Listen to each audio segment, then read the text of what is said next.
You're watching Echoes of Family. This story begins with a wedding that wasn't really optional.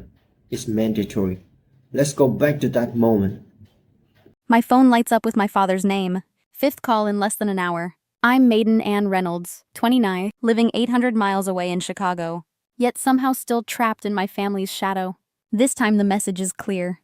Be at Chloe's wedding, or forget about any future support. The golden child's perfect day. My invisible role once again. But what I carried back home would turn their celebration into a reckoning, and the secret I revealed would shatter their illusion of family forever. Have you ever had to hide your success from those? Who should have celebrated it most? Tell me in the comments. And don't forget to subscribe for more stories. Third grade, I came home clutching a report card filled with perfect A's. Nice, honey, Mom murmured, not looking up from her magazine. That same night, the living room erupted in cheers for Chloe's participation ribbon from the school play. Did you see how she projected her voice? Dad beamed. She was the best one up there. By sophomore year, I won first place at the science fair for analyzing local water quality. Principal Williams handed me a blue ribbon and smiled. Your parents must be so proud. I nodded, hollow inside, because they'd chosen Chloe's soccer game instead. Senior year, my acceptance to the University of Chicago arrived. A scholarship. A dream. Mom frowned. That's so far away. Chloe might feel inferior if you go there. Dad didn't even glance up from his newspaper. We've discussed this. You're staying local, end of story. That night, I lay awake tracing every possibility in my mind. To stay meant surrender. To leave meant deception. 2 weeks later, I boarded a bus to Chicago, with 2 suitcases and a forged trail of fake paperwork. Community college registration. A dorm assignment that didn't exist. For the first time, I chose myself. But even then, I couldn't shake the sting of invisibility. Christmas after my first semester away, Chloe stood beside a brand new Volkswagen wrapped in a bow. I clutched a department store sweater, smiling tight for the camera, knowing the photo would one day hang framed in the hallway. The pattern never broke. Every stage of life. Their applause belonged to Chloe. Her soccer goals, her ribbons, her boyfriends, my grades, my awards, my scholarships, all dismissed as expected. It wasn't just favoritism. It was erasure. I had been trained to shrink myself so Chloe could shine. And now, years later, I built a life in Chicago they knew nothing about. A Chicago skyline outside my window, and a diploma hidden in my closet. I was still invisible to them. I thought I had escaped, until Chloe's wedding pulled me back into their spotlight. On their terms, not mine. The gravel crunched under my rental tires. As I pulled into the driveway, white roses spilled from a delivery van. Ivory fabric swayed from the porch. My childhood home transformed into a bridal magazine spread. Mom's hug was brief, practiced. Decided to support your sister after all, she said. Her tone made it sound less like a welcome, more like a surrender. Dad didn't bother with small talk. Good, you're here, he muttered, thrusting a clipboard into my hands. Programs need folding. Guest bags assembled. Chloe wants it done by 4. Chloe herself descended the staircase. Cell phone pressed to her ear. This is literally ruining everything, she snapped to the florist, before offering me an air kiss that missed my cheek entirely. Thank God you're here, she gushed. The caterer is threatening to quit. Mom is useless with the seating chart. Then she was gone again, barking orders. Dinner introduced me to Elliot Brady. Tall, polished, a crypto investor with a rehearsed smile. He shook my hand too firmly. Chloe says you're a computer genius in Chicago, he said. Product analyst, I corrected. He winked. I've got friends developing an AI trading platform. We should talk shop sometime. My questions were pointed. His answers slick. A decentralized company with partners in Dubai, Zurich, Singapore. A private network nobody could verify. Dad hung on every word, eyes gleaming like a man promised gold. Later, in his study, I found refinancing paperwork for the house. A second mortgage signed just weeks ago. Every dollar funneled into Elliot's so-called investment. Through the garden hedges, Aunt Helen whispered the confirmation. Your father won't listen. But I've seen men like him before. Too good to be true. That night in Rosie's coffee shop, the same booth where I once studied calculus. My laptop glowed with open tabs, business registries, investment forums, old social profiles. 3 names surfaced. Ethan Lewis, Edward Lambert, Elliot Lawson. Different states, different women. But the same face, the same smile. A con man who vanished days before each wedding. Bank accounts emptied, Families ruined. I sipped my black coffee, its bitterness matching the bile in my throat. And with every click, I uncovered proof that Chloe's perfect fiancé was built on stolen lives and broken promises. I spread the papers across the living room table. Screenshots, bank records, police reports, even a signed statement from a woman named Karen, whose wedding never happened. My parents stared at the evidence like it was written in a foreign language. Chloe perched on the arm of a chair, face pale beneath layers of makeup. Elliot leaned casually by the fireplace, his charm intact. "This is clearly mistaken identity," he said smoothly. "People confuse faces all the time." 3 women, 3 states, I countered. All abandoned 3 days before the ceremony. All bank accounts drained. Same pattern. Same man. Maiden. My father's voice carried that old warning tone. "This is absurd. You don't understand business at this level." "Business?" My laugh came out sharp. "This isn't business. It's fraud." Mom sighed dramatically. "You've always been jealous of your sister's happiness. You can't stand to see her shine." "Jealous?" The word cut deeper than I expected. "I left this house because I was invisible. And now I'm trying to keep you from losing everything." Chloe shot to her feet, tears spilling.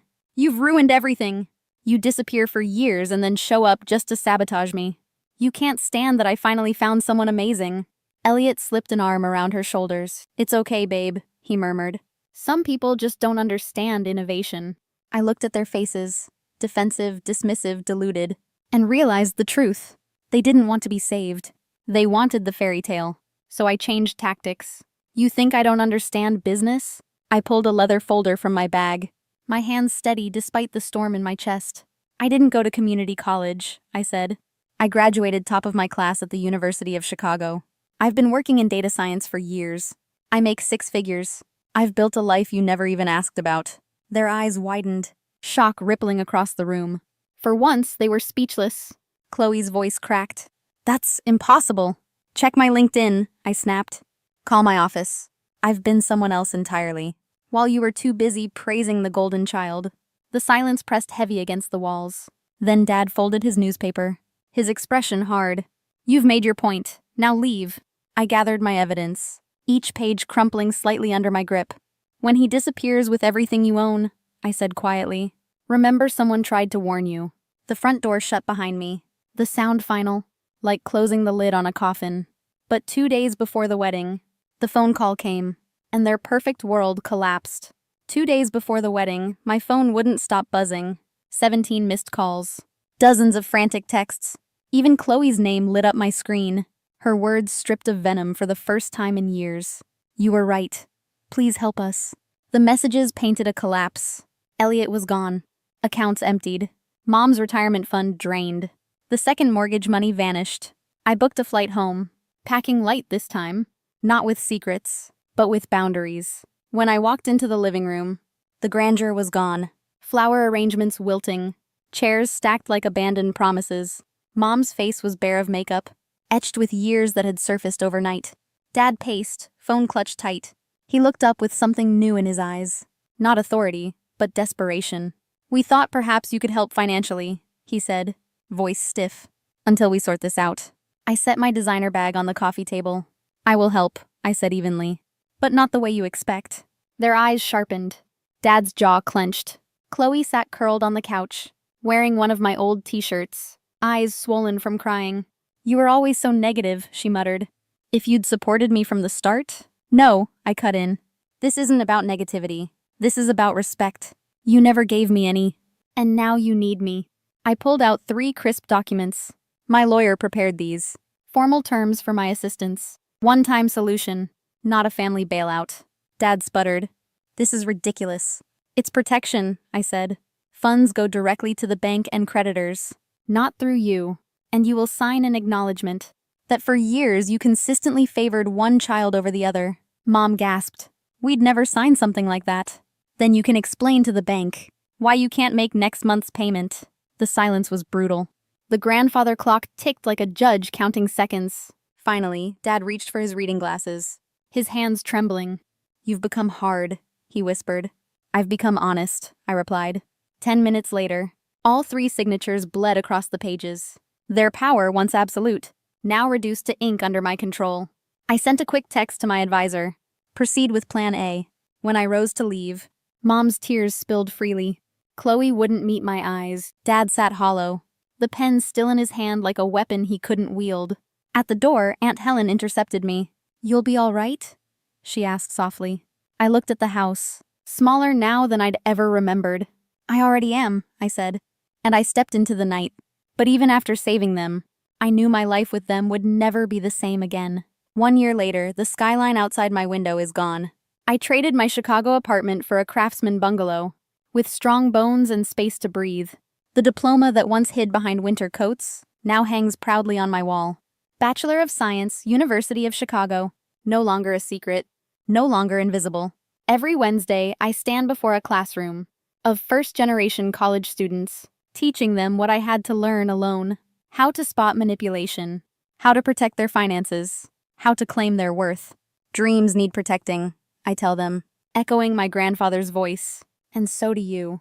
When my first mentee, Sasha, texted me, "You saw me when no one else did," that changed everything. I cried harder than I ever did over family neglect, because this time, the pride was mine to give. In my backyard, rows of tomatoes, peppers, and herbs thrive.